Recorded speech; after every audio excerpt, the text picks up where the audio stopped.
So you want to interview a professional athlete, or you just want to know how to interview a professional athlete. Either way, you're in luck, because today we're going to be going over how to do it, and I'm going to show you some examples of interviews I've had in the past, some good and, well, some not so great. In fact, one time an NFL Hall of Famer even roasted me on the red carpet. Let's get into it.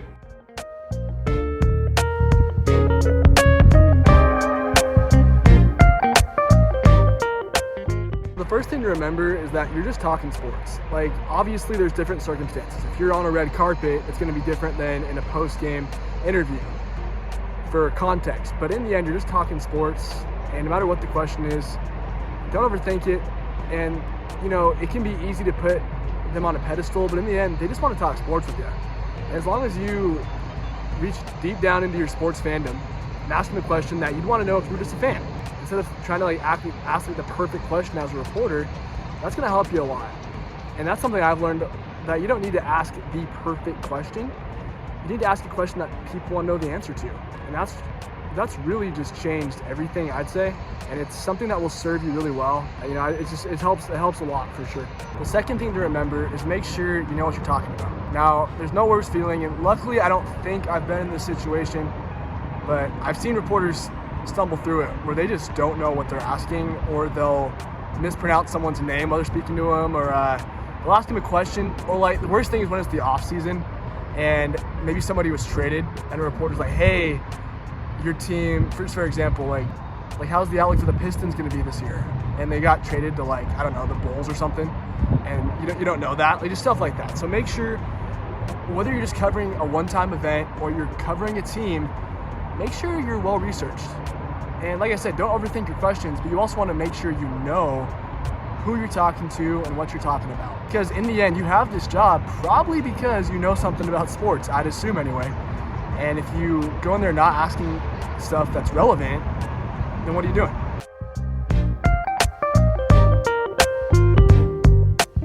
All right, the third thing to remember is that context matters. Know where you are. If a guy is, for example, just at a red carpet event, he might not want to talk about something super serious. Or if he's after a game, he might not want to talk about something super lighthearted. You want to build rapport with these players. You want to build a reputation that you're going to ask the right question. And if you're not doing that, like, it doesn't really matter, you know, because they're just not going to want to answer your question. They're not going to give you a good answer. So you can just know your context matters. That's super important. Going off that, it doesn't mean you can't ask, you know, tough questions after a game. I don't think you should be a jerk. I don't think you should ask questions that are just, like, totally out of line. But you can ask, you know, if the team didn't do well that night, you can ask them why they didn't do well or stuff like that. But it's just knowing context and just knowing how to approach those situations. All right, so one other thing is you can't get flustered if they call you out, and this might happen. Actually, I was at a party last year right before the Super Bowl. I was covering this event. The NFL Hall of Famer Warren Sapp was there, and I asked him, I said, hey Warren, can I get a question with you on the red carpet? And he was like, sure. Then I started filming and I said, hey, I got a couple questions for you. And he called me out for that. He was like, hey, he said you can get one question. I'll show you the clip right here. Said, let me get a question. Now you have two.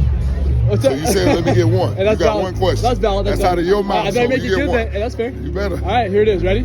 So, who's your favorite player in the NFL today? Aaron Donald and Chris Jones. There you go. Thank you. I gave you one. As you can see, I handled it well. I kind of just laughed, went along with it, didn't fire back, didn't get all offended or anything. And then he ended up giving me a good response. So that's how you have to handle that. When it comes to asking good questions, I'm going to show you two examples. One of them's from one of those red carpet events, and the other one is from a post-game interview I had. With the red carpet event, it was more fun. So I just asked a fun question. This was the CC Sabathia, baseball pitcher, should be a Hall of Famer, great pitcher. I just asked him a couple questions, just fun ones. Here it is. Yeah, I want to get your thoughts on the current state of baseball today, man. I know you're a big ambassador for the game, so just your thoughts on the game right now. The game's good.